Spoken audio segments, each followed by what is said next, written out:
Hello, I've recently read two mediocre books about vaguely mystical lesbians living in the woods, those being Hemlock by Melissa Faliveno and Little Wild by Laura Evans. We're going to start with Hemlock because I just finished that one last night.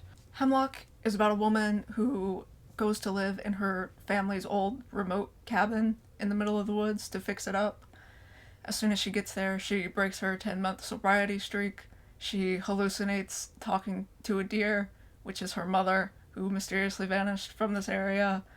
She cheats on her boyfriend of 10 years with some random younger woman who works at the feed store. Um, that's it. Nothing happens. Nothing happens in this book. There's no plot.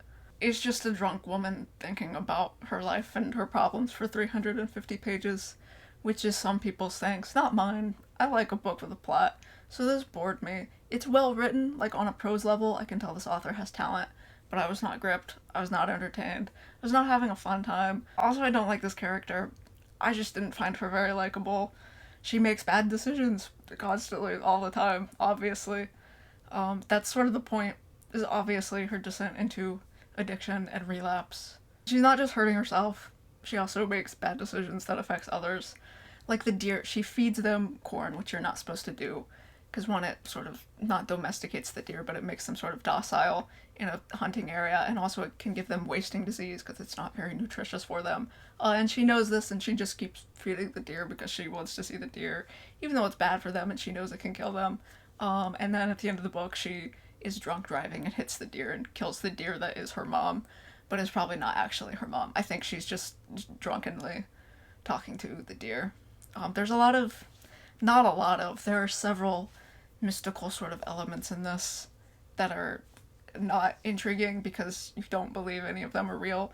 I don't believe there are actually talking deer in these woods. I just believe that our main character is drunk. And a lot of things happen when our main character is, like, says she isn't drunk, but I don't believe her because she keeps blacking out and being like, I don't remember drinking. There is an open beer on the counter though. Maybe I drank. I feel like she's just kind of drunk. So anytime anything spooky or weird is happening, you're like, she's just drunk. This isn't real. This isn't fun and cool and mystical. She's just drunk.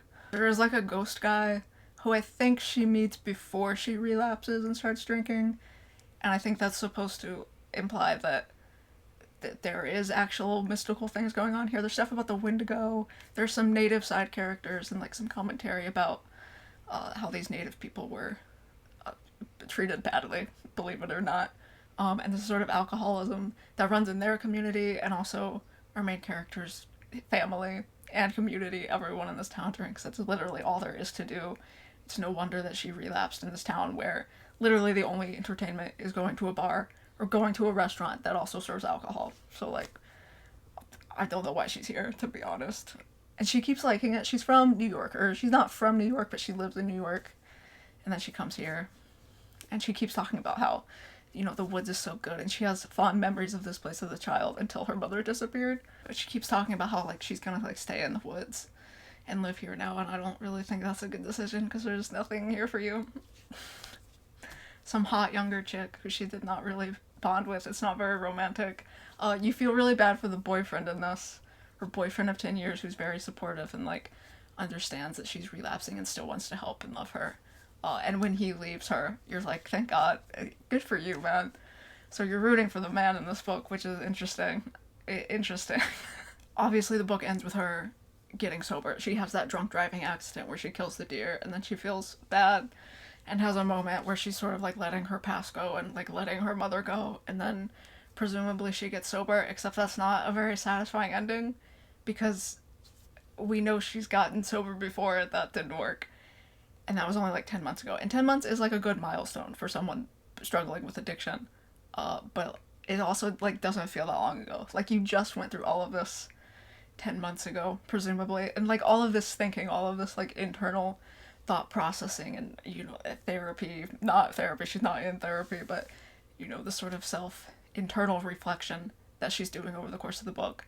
It's not really interesting because presumably she'd already done a lot of that same work when she got sober the first time. And so when she gets sober at the end of this book, it's like, you've already done this. So it's not like her first time struggling with alcoholism and finally overcoming it and having a breakthrough. It's like, I feel like you've done this before and that didn't work. So I I don't have the greatest hopes for her, to be honest. Hope it works out for her. Not thoroughly convinced, not completely satisfying, not an incredible character journey, not really anything new for this character. I don't feel like she's gone on that deep of a growth arc. I mean, maybe this time's different because she's in a different location and she's thinking more about her family than maybe she was the first time she got sober, but like, just not. It's just not that interesting. It's very internal. Again, I like a plot, and this woman was just in her head thinking about her life. Not for me. I actually put this book on my most anticipated books of the year list because I was baited in with the incredible tagline, "A Butch Black Swan." Okay, like, technically I see where they got that.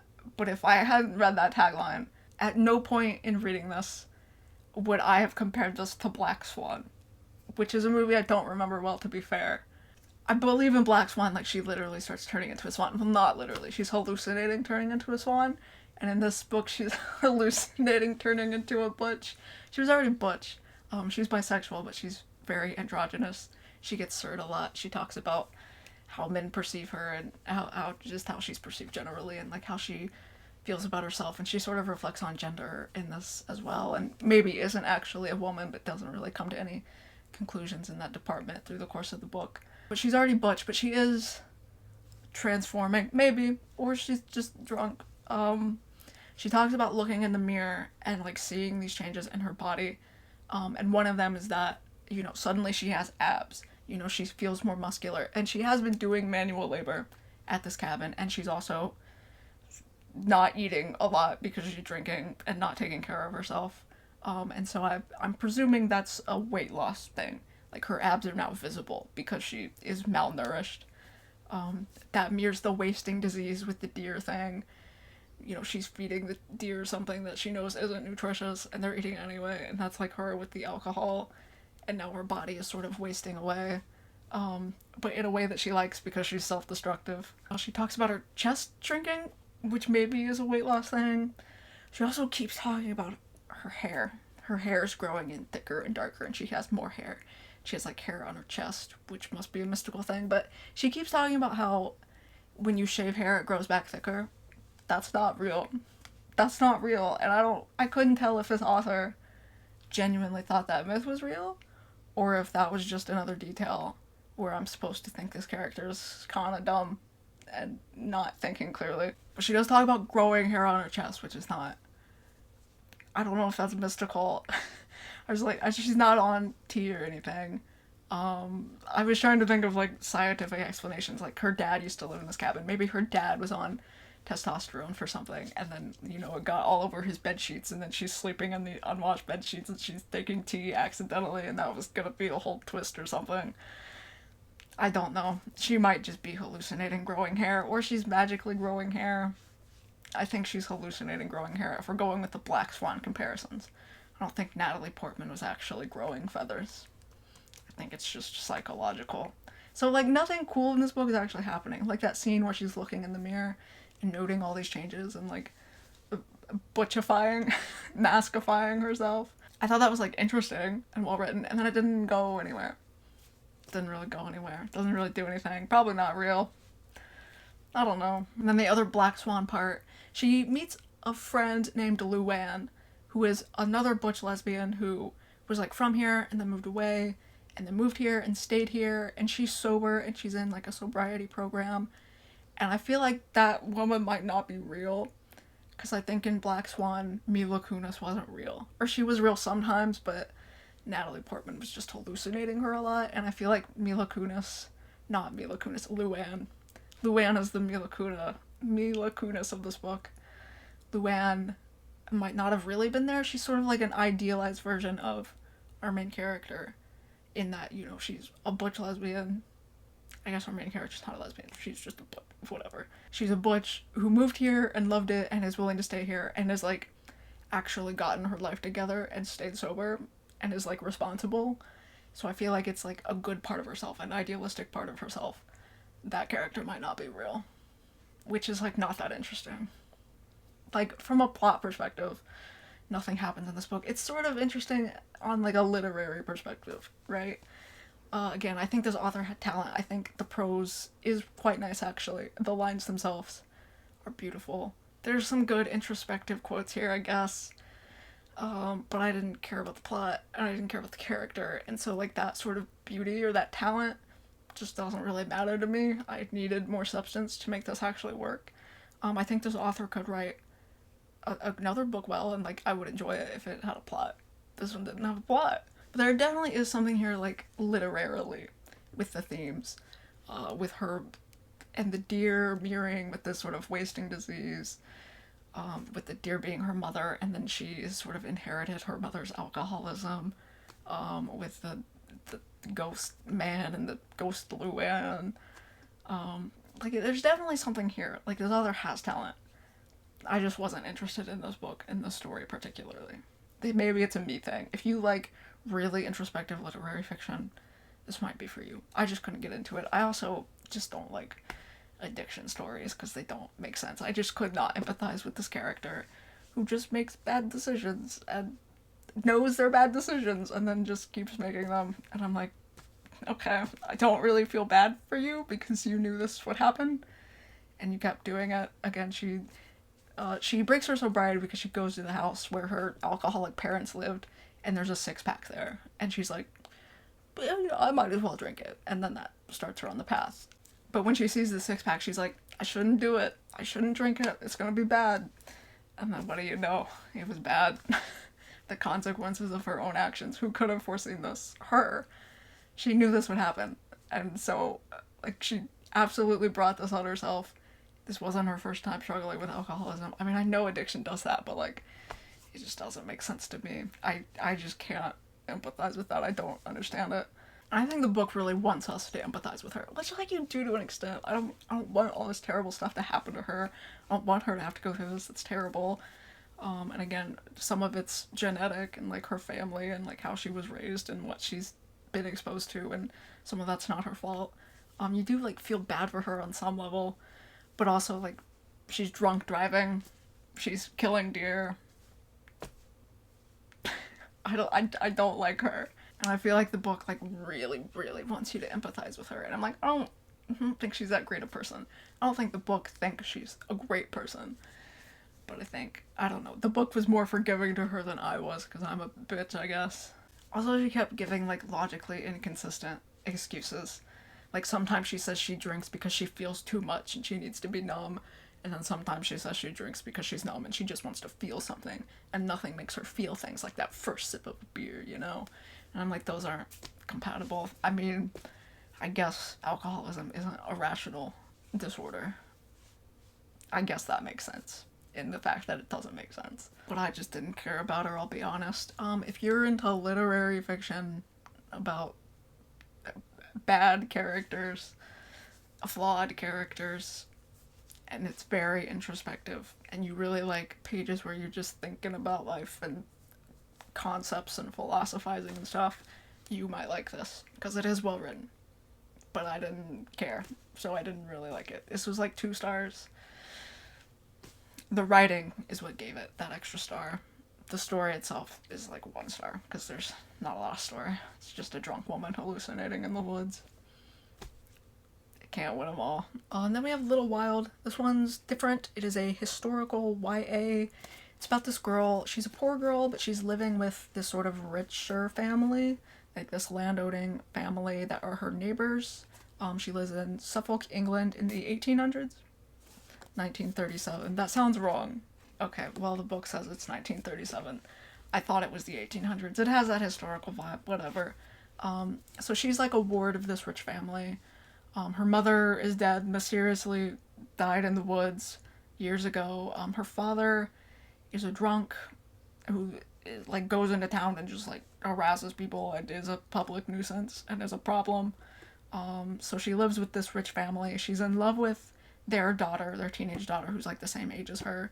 They're like 18-ish, 18 to 20 or something. The daughter has been away, I think she's just on holiday for like a couple months or whatever. She was in the continent. She's coming back today at the start of this book. A lot of this book, like the whole first section, takes place on like one day, and it's the day this daughter arrives back home. Before she left, the two of them sort of made plans that like after this they were gonna sneak away to London together and then like be a couple and live together. But you immediately get the sense that our main character was a bit more committed to that plan than the other girl. And the other girl is just kind of like, yeah, wouldn't it be fun to, live a life in London together? What an interesting imaginary concept. And she's like, we're gonna live in London together? Okay. Yeah, we're gonna do that. When you get back, we're gonna sneak away. You're not gonna go to school in Oxford like you're supposed to. We're gonna go to London together. Right? I did like that our main character definitely has a voice and is interesting and is definitely like a flawed perspective, but less in like a terrible person way. She is kind of a bad person, but she's sort of interesting about it. Unlike the drunk lady in Hemlock, she's just like a determined, delusional child. I don't think she's a child. I think she's like 18. She's something. She loves a tangent. She does spend a good amount of time thinking about her life, but in a different way where she's not like philosophizing. She's just like sort of living, and she'll see something that catches her attention and then she'll go off on a tangent about it, and that doesn't matter to the book at all. There's a lot of that. This kind of drags, especially in the beginning. Like the first, I want to say like 100 pages of this are just the party like being set up, the coming home party for the daughter who's been away. They're setting up a party for her to welcome her home, and she's just like walking around this party waiting for this lady to come home, and like she's just like doing a lot of nothing and sort of thinking, and like her mind's just kind of racing because she's excited for her lover to come home. There's a lot of nothing. It takes a while for anything to happen in this book, and then when the girl does come home, she's not like that committed. They're not really lovers. Like they kissed once and it meant more to our main character than it did to the other girl, you could tell. And so like they don't even immediately talk. This girl has a breakdown about how her lover is not paying attention to her. They eventually have a confrontation, and then the parents catch them kissing, in an embrace, whatever, I forget exactly. But the parents are like, no, and like, also, get out of our house, go live with your weird drunk dad, who stops being weird and drunk. As soon as she moves into her dad's house, he's just kind of like a normal person, and I'm like, but what happened to, like, the weird drunk guy who, like, goes into town and, like, shouts and bothers people all the time? He just seems mostly like a normal guy. Like, he was a bit drunk sometimes, but, like, he just, like, sleeps around the house or whatever. He's not, like, boisterous or belligerent or a problem. He kind of turns into a completely different character, to be honest. And then also the daughter's in trouble, but our main character's like, fuck your family, let's go to London like we planned, like who cares? And the daughter's like, no, I'm gonna say we were just practicing for boys. It's not that serious. Girls just do that. It's fine. They kiss a little bit. It's no homo. And I'm gonna go to Oxford and like be the good daughter and not get disowned by my rich family, and live just like a normal life. So then our main girl goes to live in the woods with her father as sort of this outcast, and she's sort of bitter. And she kind of knows magic. She kind of has these inklings that her mother was a witch. The magic's not like fleshed out like a full magic system here. She ends up making like little voodoo dolls out of candy. The baby jellies, is that what they called? Very British candy. But like she has like the baby jellies, and each one represents like a different person of the rich family, and she prods them and dunks them in water, and she has the one of the daughter that she's in love with and sort of like keeps it pristine and careful and loves on it. But it's kind of like 100 pages at the party where nothing happens, and then it's like 100 pages of her in the woods, which are like a little bit interesting, a little bit more interesting, where not a lot happens, and then the last 100 pages are good because she ends up accidentally or like somehow unknowingly making a clone of the girl she's in love with. But it's like a clone that like can't talk. She has to teach her to talk and walk and like behave and act like a human being. And she sort of hides it in her room from her dad, who sort of like knows there's witchy stuff, or like the mom was involved in witchy stuff.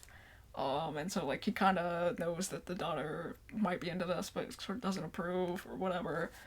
And then like the clone, all the stuff with the clone at the end is really neat and interesting, and like says a lot about her relationship with the woman she liked, and like how she sort of views her as an object and is willing to take on this replacement that just sort of looks like her but is totally nothing and empty-headed, and you know that she can project all this stuff onto and teach all this stuff too.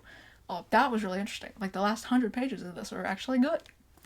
And then the first like 200 pages were like, it was a slog to get through. This took me a while to read. It's just very slow and a lot doesn't matter. But the last 100 pages are interesting. There is an interesting idea in here somewhere. I don't think this was the best version of the story. I also liked the character. Like I said, she had a lot of personality. Her voice definitely comes through. Also, the writing style was like a little bit strange, but because of the character. Like the first page, there's a bunch of run-on sentences, and also the first page has like multiple semicolons and like punctuation, interesting punctuation, because her mind kind of goes from everything to everything. There's a lot of like parentheses and semicolons and colons and like long sentences. It's definitely an interesting writing style. It's not like overwhelming, but it's definitely just like a good way to convey the voice of the character, which I liked. So again, I think this author also has some talent in the writing department. And I think it had a good like historical tone. It was just the story was kind of slow. I liked the plot. I liked where it ended. I liked where we got. But the beginning was real slow. It just could have been better, or more suited to my taste. But I think better. Because again, there is just so much in this that doesn't matter. She talks a lot about random shit. Oh, this is an art copy, just for disclosure. It's out in June, which is probably before this video comes out, to be honest, so it's probably out already. But yeah, that's it. 2 misses, but they can't all be winners. Maybe someone will like them. I'm sure someone will like them, but not quite for me. But oh well, you can't win them all. It's good to learn from bad books about what doesn't work in a novel. And I think not having a plot doesn't work for me. Or again, having a very slow plot. Saving all of your plot for like the last 100 pages is also not. That doesn't quite work for me either. Well, that's it. Good night. Have a good day. Read a book. Bye bye.